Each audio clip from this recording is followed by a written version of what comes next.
আল্লাহকে যে পাইতে চাই, আল্লাহকে যে পাইতে চাই, হযরত কি ভালোবেসে আল্লাহকে যে পাইতে চাই, আল্লাহকে যে পাইতে চাই, হযরত কি ভালোবেসে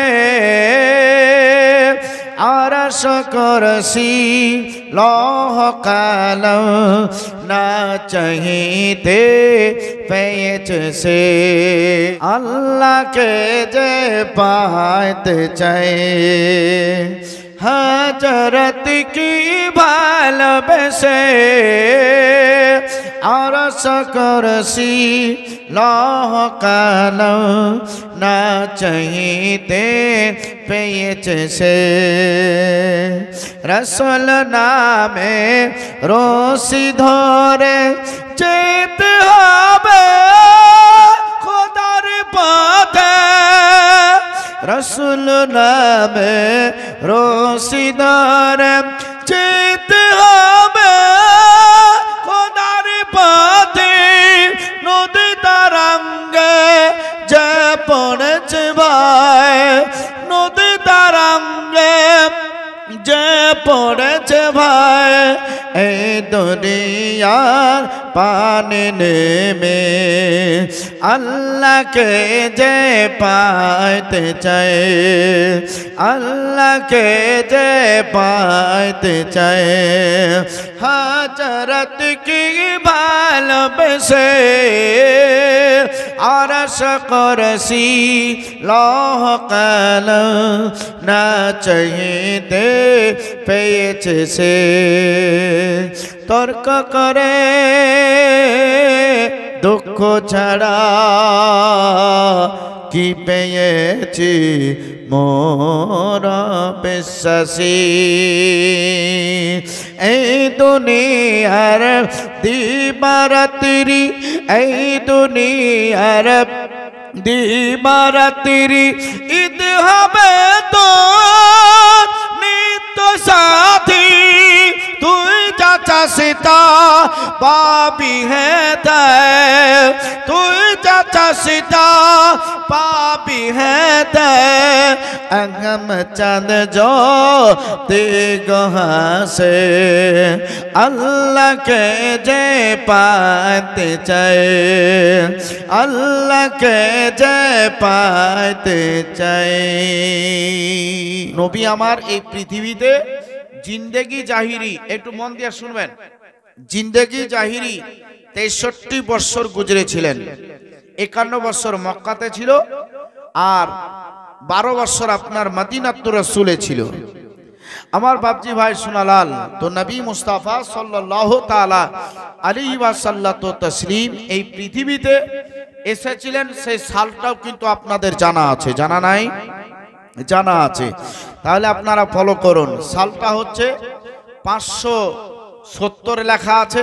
আপনি যখন দিনিয়াত বইয়ে যখন দেখবেন তো 570 পেয়ে যাবেন।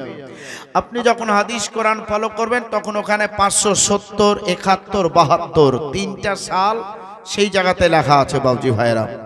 কিন্তু তিনটা সালের মধ্যে ইখতিলাফ আছে, মানে যেটা তর্ক বিতর্ক বলা হয়। তাহলে যেটা তর্ক বিতর্ক সেটা কিন্তু আমাদের প্রয়োজন না, না প্রয়োজন আছে?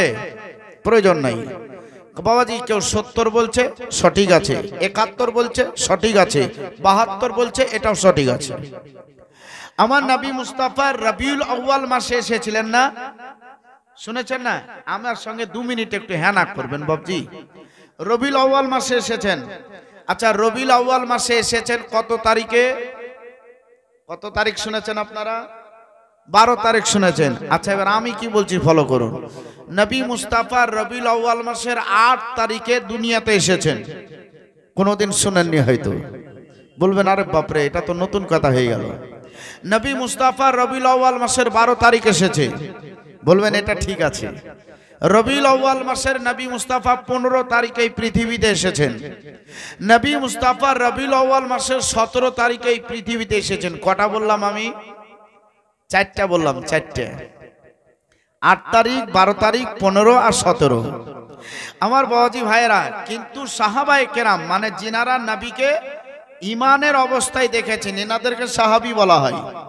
তো এই সাহাবায়ে কেরামের মত বেশি রবিউল আউয়াল মাসের 12 তারিখ।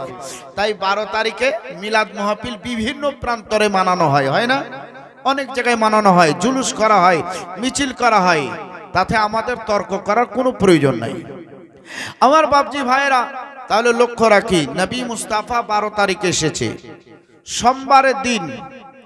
নবী এসেছেন 1 জ্যৈষ্ঠ, 23 এপ্রিল সুবহে সাদিকে মিন ওয়াক্তি দোহা, নাস্তা খাওয়ার টাইমে নবী পৃথিবীতে এসেছেন। তো নবী মুস্তাফা সাল্লাল্লাহু তাআলা আলাইহি ওয়া সাল্লাতু তাসলিম আসার পরে কিন্তু মক্কাতে চলেছিলেন বাপজি ভাইরা। এই যে আল্লাহর ইলাহি মানে দিন, দিনে ইলাহি, আল্লাহর পবিত্র কোরআন বলছেন ইন্দা দিনা ইনদাল্লাহিল ইসলাম। এই ইসলামের যে একটা প্রচার, ইসলামের যে একটা প্রসার, এই ভারতবর্ষে আমরা কেউ মুসলমান ছিলাম না, ছিলেন? কেউ মুসলমান ছিলাম না।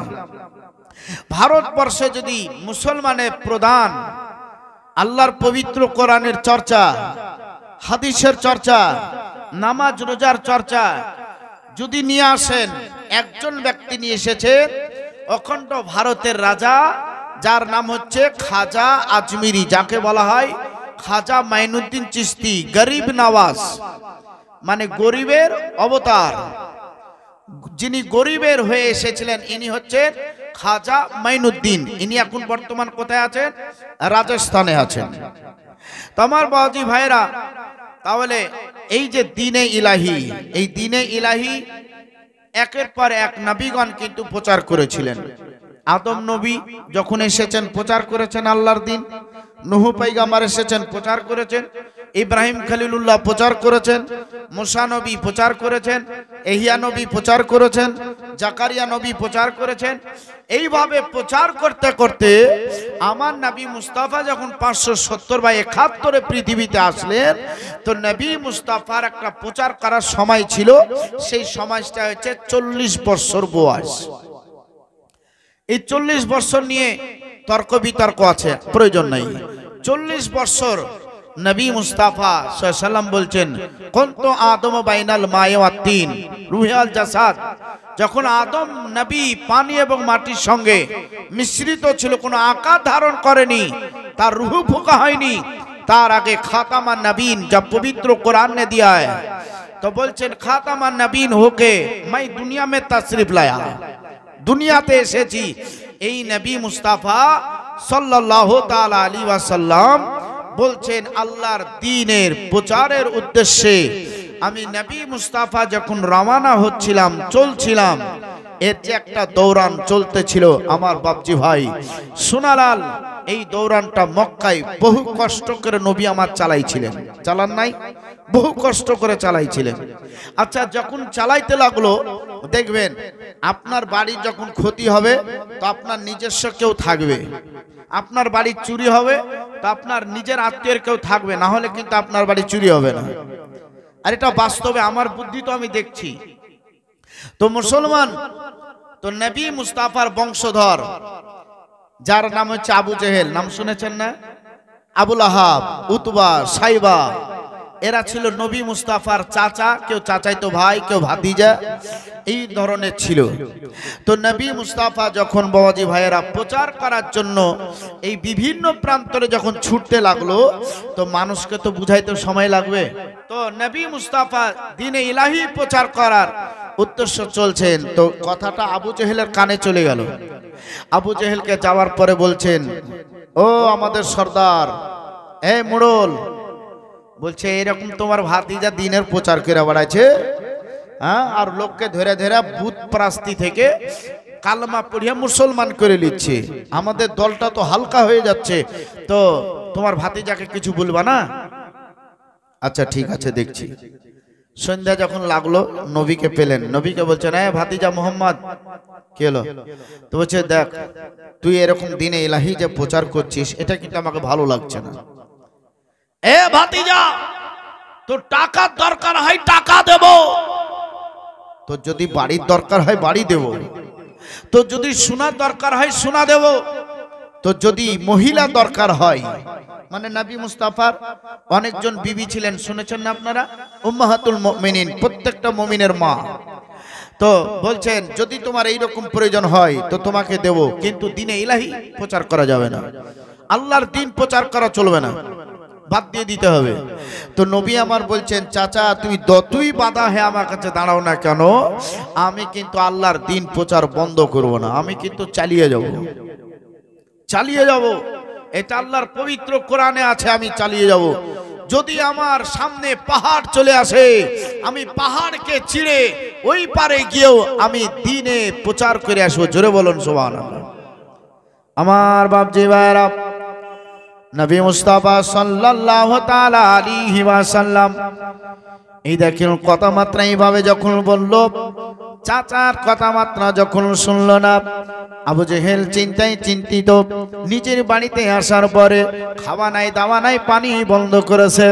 আবু জেহেল বাবাজি কসম করলো, যতক্ষণ পর্যন্ত আমার ভাতিজা মোহাম্মদকে না মারবা, যতক্ষণ পর্যন্ত আজকে আমার ভাতিজাকে শেষ না করে দেবা, আমি চুল দাড়ি মোচ কিছুই কাটবো না, আমি খাবার পর্যন্ত খাবো না, শুধুই মাত্র প্রয়োজন হলে পানি পান করব,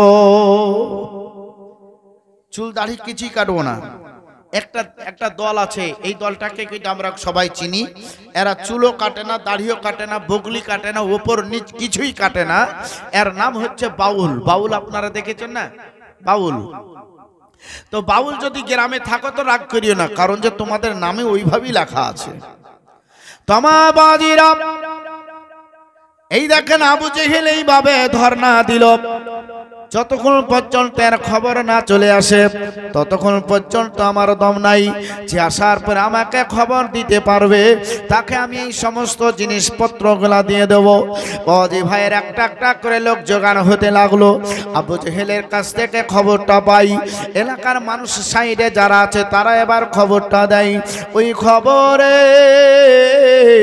আবু জেহেল বলতে আছে, আমার ভাতিজা মোহাম্মদকে যে মারতে পারবে, আমার ভাতিজাকে যে কতল করে দিতে পারবে, তাকে এই ধরনের ইনামগুলো আমি দেব। বাপজি ভাইরা ওই জায়গায় দেখেন সবার প্রতি আশা করে নাই, দুই একজনের প্রতি আশা করেছিল। একটার নাম হচ্ছে উমার, যে সাহাবী রাসূল হয়েছিলেন উমার ফারুক। তখন তো সে মুসলমান ছিল না, মানে তখন সবাই সনাতন ধর্মের মানুষটাই বেশি ছিল, 8টা গোত্রের মানুষ ছিল। তো উমার মানে খুব শক্তিশালী ছিল, উমার খুব দেমাকি ছিল, উমার এত গরম ছিল। উমার যদি এই রাস্তা দিয়ে চলতো তো বাবাজি ভাইয়ের আমার হাফ কিলোমিটার পর্যন্ত রাস্তা ফাঁকা করে দিত, মানে ওর এতটা গরম ছিল, এতটা দেমাক ছিল। আমার বাবাজি ভাইরা উমার এত মেজাজিওয়ালা সাথী উমার, আপনার রাস্তায় চললে কোন মেয়ে ছেলের কানে খবর হয়ে গেছে আজকে রাস্তা দিয়ে উমার চলছে, নিজের সন্তান যদি কাঁদতো ওই সন্তানকে আপনার চোখটা বাজি ভাইরা মুখে হাতটা দিয়ে তার আওয়াজটাকে বন্ধ করে দিত।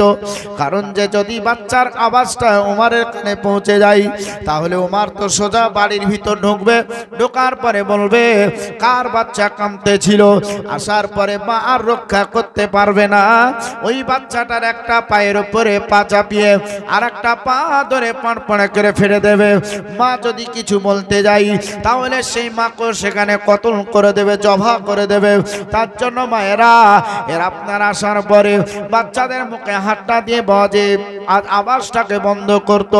আমার মুসলমান শোনো রে, ওই আওয়াজটা বন্ধ করতে গিয়ে কত বাচ্চার শ্বাস বন্ধ হয়ে গেছে, কত বাচ্চার দেখেন দমটা বন্ধ হয়ে গেছে। মা ওই জায়গায় বসে বসে চোখের পানি ঝরিয়ে ঝরিয়ে কাঁদে। সেই উমার দেখো খাড়া হয়ে গেল। উমার বলতে আছে আমি নবী মুহাম্মদকে কতল করে দেব, আমি নবীকে জবা করে দেব, আমি নবী মুস্তাফাকে শেষ করে দেব। বলে আমার হাতে তুমি তলোয়ার দিয়ে দাও, বলে শুধুই মাত্র অপেক্ষা করো, আমি যাব আর আমি নবীকে জবাই করে চলে আসবো। বলে আপনার দেখেন তলোয়ার কানা হাতে নিয়ে এবার সে সভা থেকে বের হয়ে গেল। এবার দেখেন বাজি রাস্তায় চলতে আরম্ভ করলেন, ঘোড়ার উপরে সবার হয়ে চলতে আরম্ভ করলেন। রাস্তায় চলতে চলতে ওই রাস্তায় দেখেন একজন ব্যক্তি মজি বসেছিল। ওই ব্যক্তির মুখের দেখেন দাড়ি ছিল, তার মাথায় দেখেন বাজি পাগড়ি বাঁধা ছিল।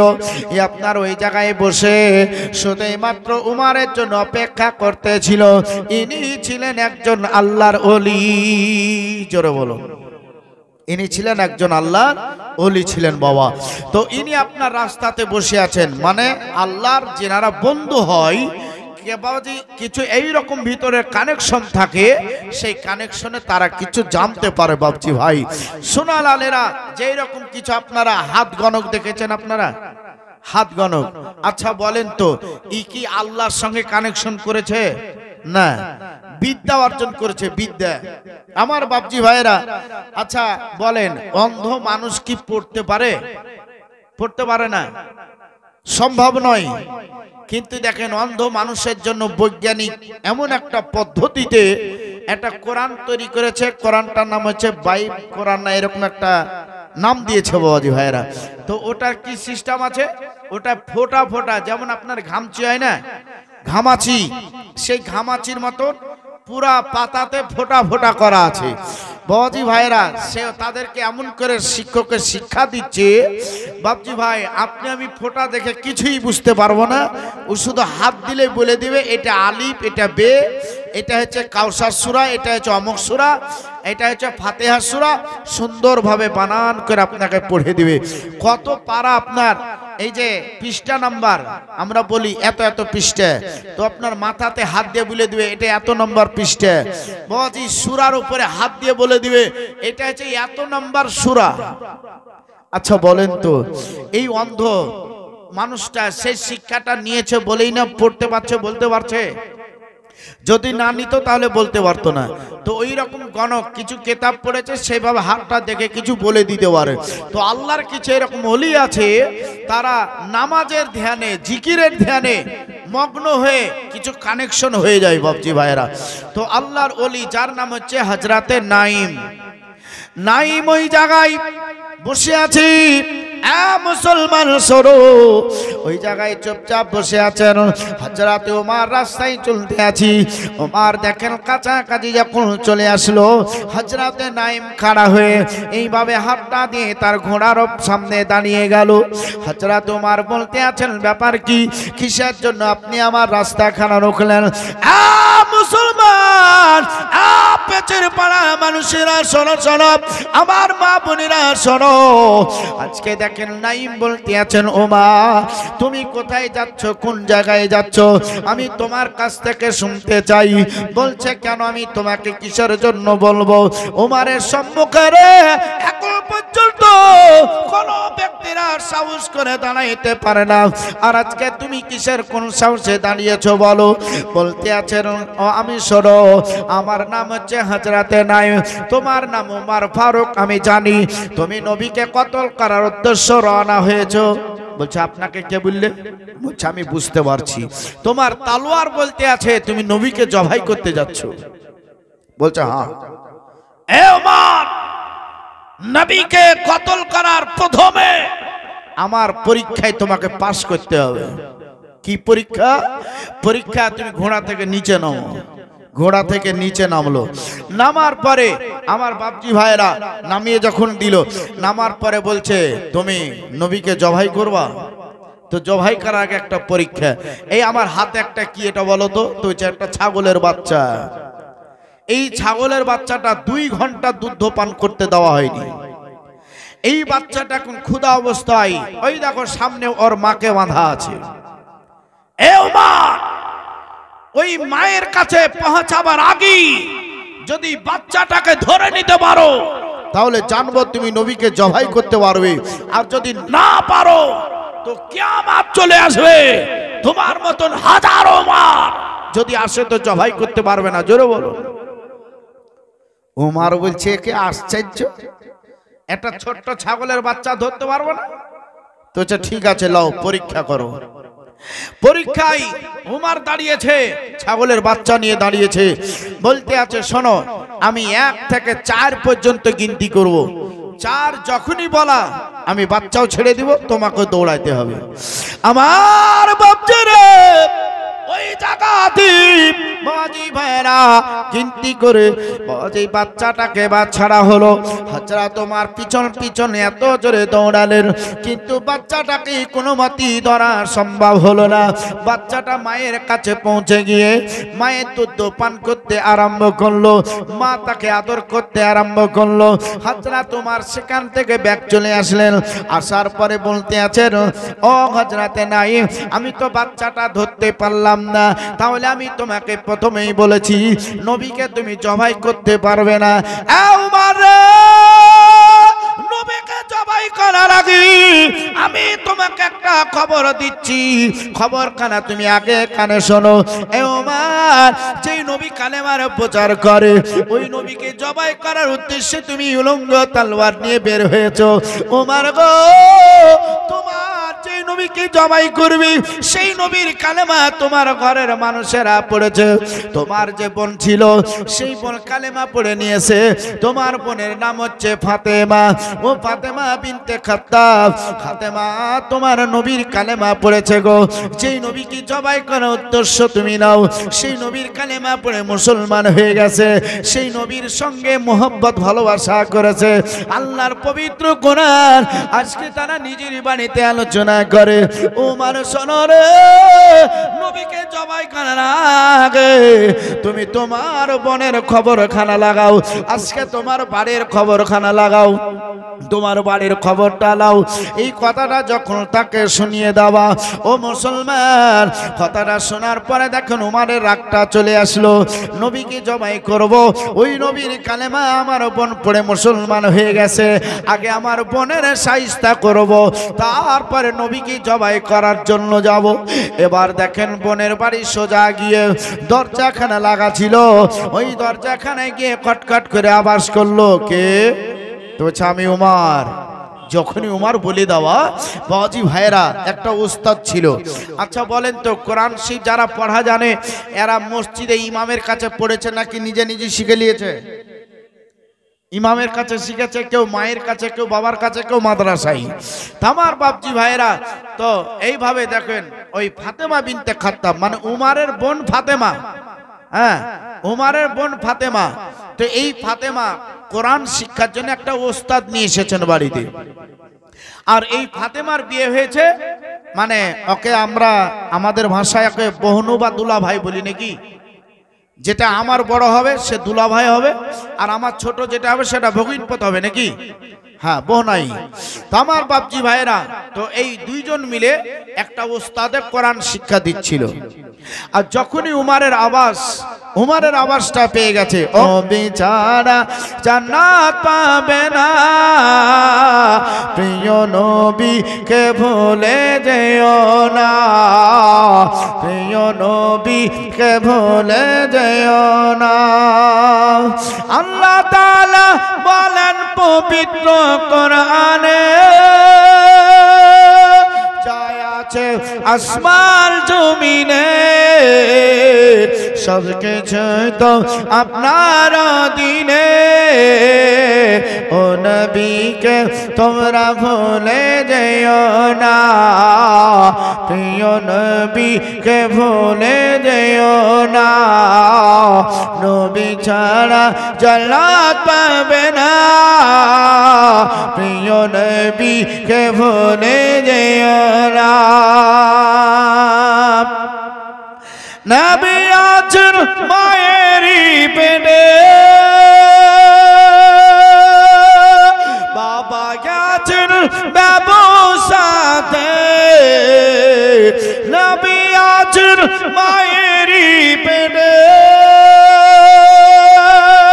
বাবা গেছেন ব্যবসাতে, ব্যবসাতে কে ফিরে এলেন না, স্বামী হারা যে মা আমিনা, প্রিয় নবীকে ভুলে যেও না, প্রিয় নবীকে ভুলে যেও না। মোহাব্বতে বলুন সুবহানাল্লাহ। আর একটু জোরে বলেন ইয়া রাসূলুল্লাহ।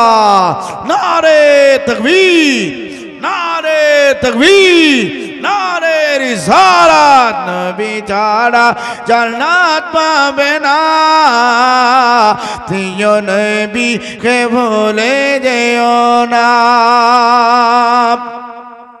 বাবা বলেন ওগো আমিনা, আমি থাকতে কোনো চিন্তা করো না,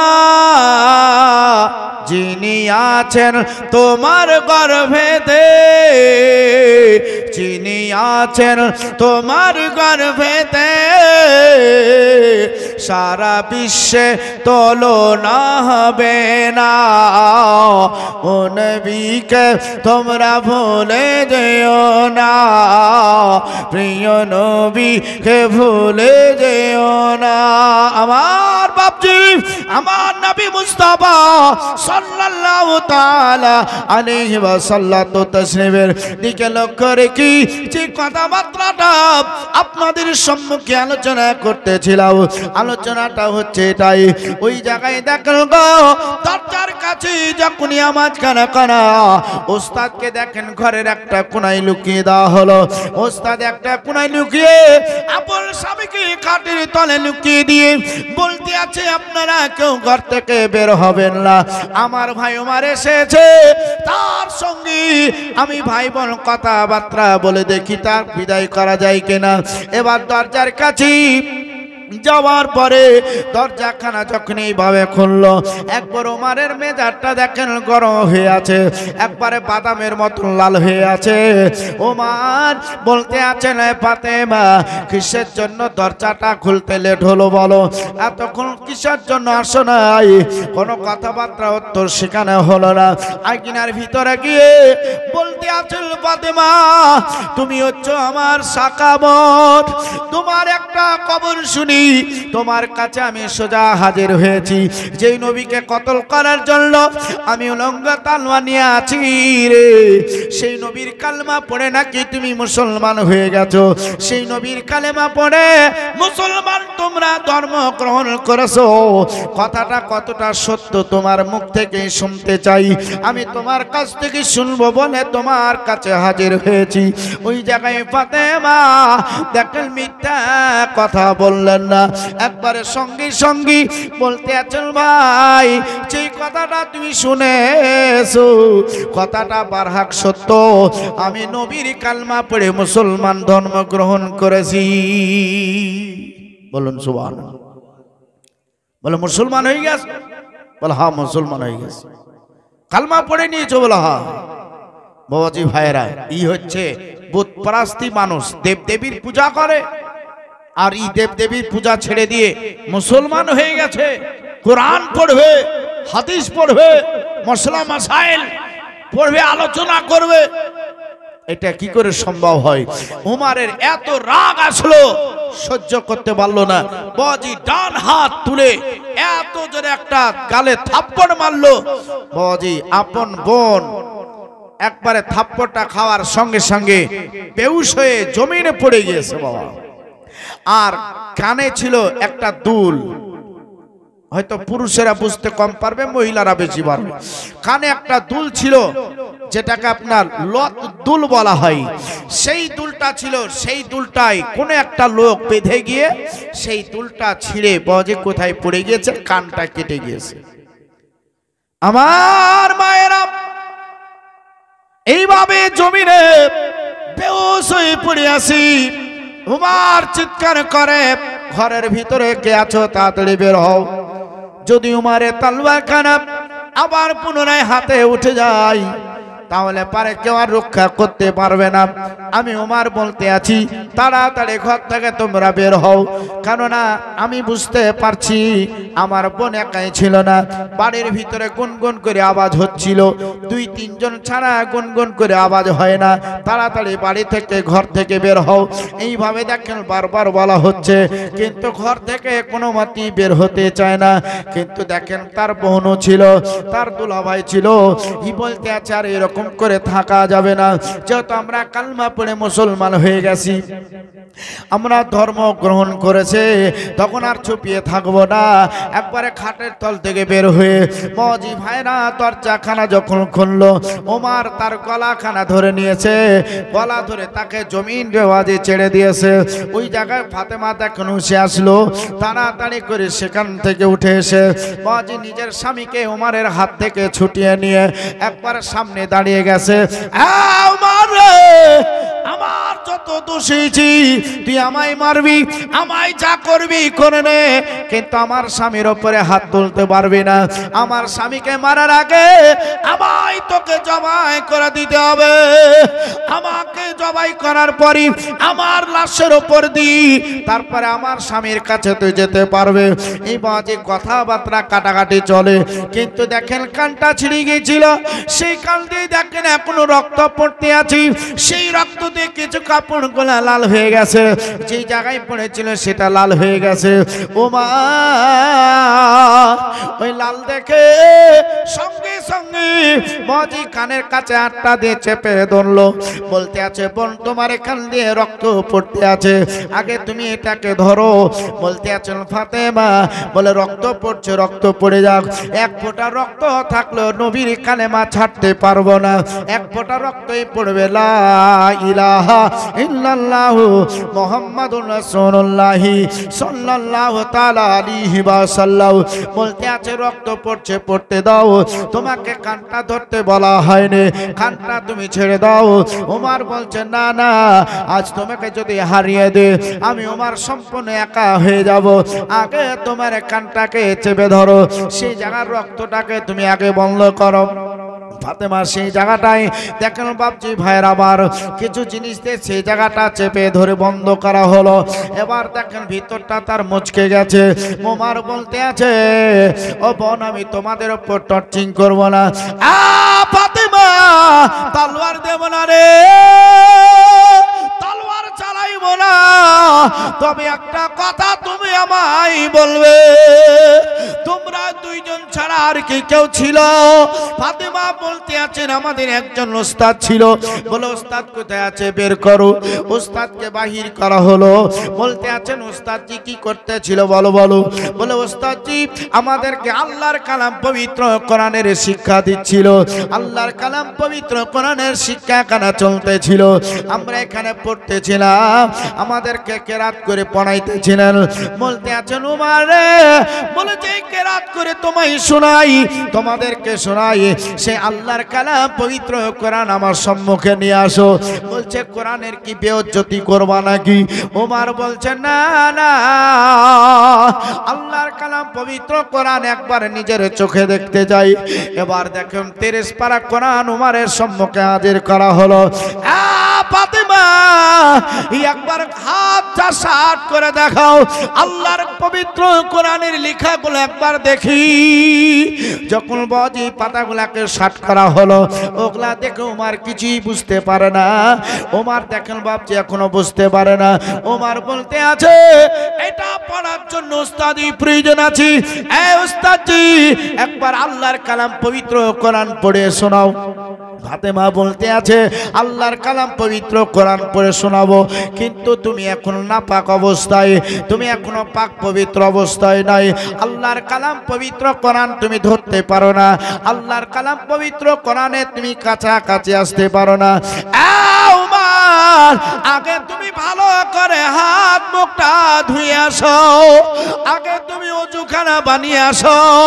ওমর বলতে আছে হায় রে, যে আজকে বডি একটা আল্লাহর গ্রন্থকে ছুঁইতে পারে না, ওযু না করার আগে রে আল্লাহর পবিত্র কোরআন হাতে নিতে পারে না, আজকে বডিখানা নাপাক হবার কারণে আল্লাহর পবিত্র কোরআনকে ধরতে পারা যায় না।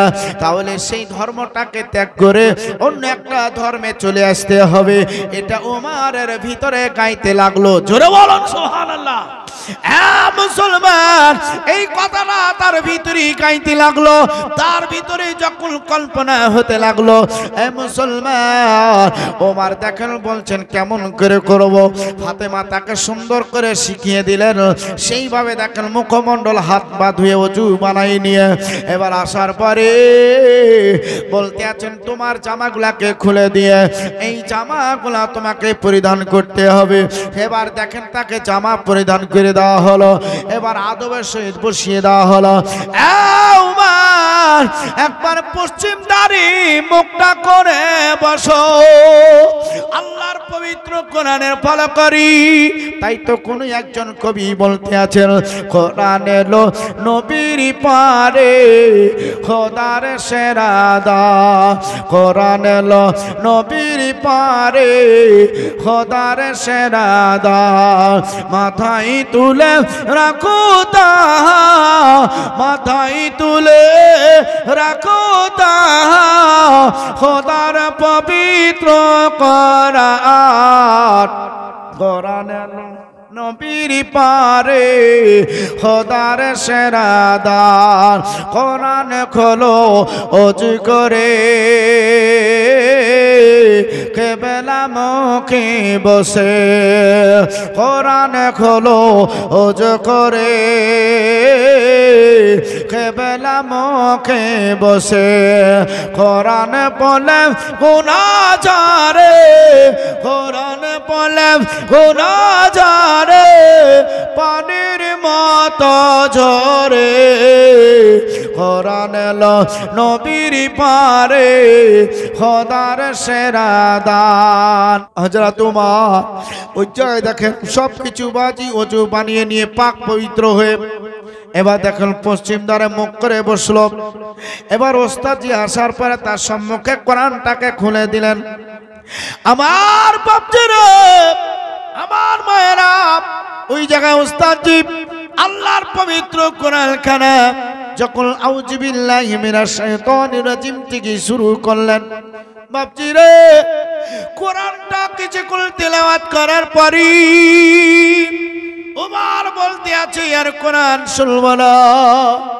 যেই পবিত্র কোরআন যেই নবীর উপরে আল্লাহ নাজিল করেছে, যেই নবীকে এখনো চোখে দেখিনি, এই নবীর ভালোবাসা অন্তরে জ্বলবে গেছে। আমি ওই নবীর কাছে গিয়ে কালমা পড়ে মুসলমান হতে চাই, সেই নবীর কাছে যাইতে চাই, সেই নবীর কাছে আমায় তাড়াতাড়ি নিয়ে চলো। আল্লাহর পবিত্র কোরআন বন্ধ করে আজকে দেখেন কোরআনটাকে রেখে দিয়ে ওমর বলতে আছেন ও বোন আমায় সঙ্গে নিয়ে চলো, আমাকে নবীর দরবারে নিয়ে চলো। বলতে আছে ও বা তাহলে তলোয়ারখানা তোমায় নিচে করতে হবে, তলোয়ারখানা তোমায় নিচে নামাই দিতে হবে, তলোয়ারের দরকার নাই। কিন্তু আমার বলতে আছে না না না, আমি তলোয়ার নিয়ে যেই রকম বের হয়েছি এই রকম তলোয়ার নিয়ে আমি নবী মুস্তাফার দরবারে উপস্থিত হতে চাই, নবীর কাছে হাজির হতে চাই, আমাকে তলোয়ার নামাবার জন্য তোমরা কেউ বলবে না। এবার দেখেন বাপজি ভাইয়ের আমার হযরত তোমার ওই অবস্থায় দেখেন চলতে আরম্ভ করলেন। কিন্তু নবীর চাচা আমির হামজা এই আপনার নবী মুস্তাফার মেন গার্ড লোক ছিল, আমার নবী মুস্তাফাকে জোগাইতেছিল, নবী আমার হুজরাতে আরাম করতেছিলেন।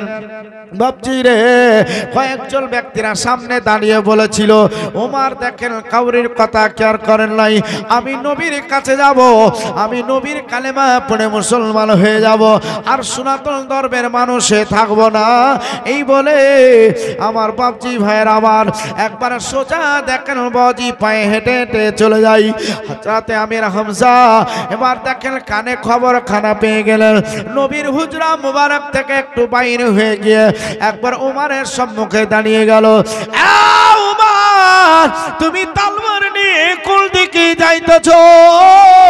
আমি চাপতে নবীর কাছে তোমায় যেতে দেব না, আমি নবীর কাছে তোমায় পৌঁছাতে দেব না।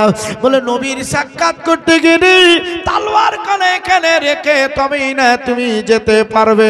ওমর তলোয়ার খানা তুমি আমার কাছে জমা করো। ওমর বলছেন না না না, আমি তলোয়ার খানা আমি নবীর কাছ পর্যন্ত নিয়ে যেতে চাই, আমি নবীর কাছে যাব। আমি রামজা মনে করছেন হয়তো নবীকে কতল করে দেবে, নবীকে হয়তো সেখানে ক্ষতি করে দিতে পারে, তার জন্য কোনো মতেই হাতিয়ার নিয়ে যেতে দিচ্ছিল না, সম্মুখে আগাইতে দিচ্ছিল না, তর্ক বিতর্ক হতেছিল। ওই জায়গায় নবী আমার বলতে আছেন চাচা ওমারে রাস্তা এখানে ক্লিয়ার করে দাও। হয়তো যেটা ভাবনা তোমরা ভাবতে আছো সেটা এখনো নয়, রাস্তা এখানে ক্লিয়ার করে দাও। মজি ভাইরা নবী মুস্তাফা যখনই বললেন এবার ওমারে পিছল পিছল চাচা হাঁটতে আরম্ভ করলেন। হযরত ওমর নবী মুস্তাফার কাছে যাওয়ার পরে নবী কামার বলতে আছেন আসসালামু আলাইকা ইয়া রাসূলুল্লাহ, বলার পরে বলতে আছেন নবী গো, যেই তলোয়ার দিয়ে আপনাকে কতল করার ইরাদা করেছিলাম সেই তলোয়ার আপনার পদধূলিতে লুটিয়ে দিলাম। জোরে বলো। যে তলোয়ার খানা আপনাকে কতল করার ইরাদা করেছিলাম ওই তলোয়ার খানা আপনার পায়ের কাছে রেখে দিলাম। নবী গো আমায় দেরি না করে তাড়াতাড়ি তওবা পাঠ করিয়ে আমাকে কালমা পড়ে মুসলমান বানাইলেন। আমার নবী মুস্তাফা সাল্লাল্লাহু তাআলা আলাইহি ওয়াসাল্লাম বলতে আছেন মা তুমি কি ওযু করেছো? বলতে আছেন আমি ওযু করা অবস্থায়, কারণ যে আল্লাহর কালাম পবিত্র কোরআন আমি শুনতে শুনতে আমার বোনকে সঙ্গে করে আপনার কাছ পর্যন্ত পৌঁছাইতে পেরেছি। তারা আজকে বাইরে আছে, আমি শুধুই মাত্র আপনার সম্মুখে এসেছি। নবী আমার বলতে আছেন লাও তুমি আমার কাপড়খানা ধরে লাও। হযরত তোমার কাপড়টা ধরে নিলেন, নবী আমার একদিক ধরে আছেন। এইভাবে দেখেন তওবাটা পাঠ করিয়ে দিয়ে আমার নবী মুস্তাফা বলছেন সাক্ষী দাও আশহাদু আল্লা ইলাহা ইল্লাল্লাহ ওয়া আশহাদু আন্না মুহাম্মাদান আবদুহু ওয়া রাসূলুহু। এই ওমর এবার কালেমাটা তুমি পড়ে নাও, আমি নবী মুস্তাফা তোমায় পড়াতে আছি, তুমি এবার পড়ে নাও। হযরত ওমরকে সেই জায়গায় নবী আমার কালমা পড়াচ্ছেন লা ইলাহা ইল্লাল্লাহ মুহাম্মাদুর রাসূলুল্লাহ সাল্লাল্লাহু তাআলা আলাইহি ওয়াসাল্লাম। আমার বাপজি রে যখন ওমর কালমা পড়ে মুসলমান হয়ে গেল, আমার নবী মুস্তাফার পায়ে লুটিয়ে পড়ে বলতে আছেন ইয়া রাসূলুল্লাহ আমার জন্য আপনি একটু দোয়া করে দিবেন। আমার নবী মুস্তাফা হাতটা তুলে সেখানে দোয়া করে ও মুসলমান আমার নবী মুস্তাফার সঙ্গের সাথে আর একটা পেয়ে গেল। আবু জেহেল চিন্তায় চিন্তিত যে নবীকে কতল করার উদ্দেশ্যে যাই, আবার নবীর প্রেমে সে নিজেই কতল হয়ে যায়। আজকে নবীকে জবাই করার উদ্দেশ্যে উমর গিয়েছিল, কিন্তু উমর আজকে নবীর প্রেমে পাগল পারা দিওয়ানা মোহাম্মদ ভালোবাসাই আজকে সে মুসলমান হয়ে গেল। আমার একটা ডান হাত কাটা পড়লো। আবু জেহেল বিশাল চিন্তায় চিন্তিত, এই নবীকে মারব, এই নবীকে শেষ করে দিব। তার জন্য বাজি ভাইরা এইভাবে হাজারো চক্রান্ত করেছিল, বহু চক্রান্ত করেছিল বাবা।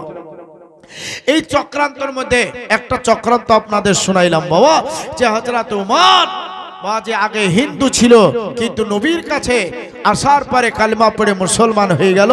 ই একজন সাহাবী রাসূল হয়ে গেলেন। আদেলে আছে বাসনা আইকে যাবি সোনার মদিনা, আজাদে মনে আছে বাসনা আইকে যাবি সোনার মদিনা। পাক মদিনায় গেলে পারে, পাক মদিনায় গেলে পারে পূর্বে মনের বাসনা আইকে যাবি সোনার মদিনা, আইকে যাবি সোনার মদিনা। মদিনা যাওয়ার হয়ে গেরে আয়তনা সম্বরিত আলাগা যাতে বুকে করে পাত হয়ে যাব রওয়ানা আয় কে যাবি সোনার মদিনা যাদের দিলে আছে বাসনা আয় কে যাবি সোনার মদিনা আপে ছেড়ে পাড়ার জালসা শুনতে আসবি যদি সেই দিন তোর হবে সুদীর্ঘ জোরে বলো আর একটু মোহাব্বতে বলুন সুবহানাল্লাহ আপে ছেড়ে পাড়ার জালসা শুনতে আসবি যদি সেই দিন তোর হবে সুদীর্ঘ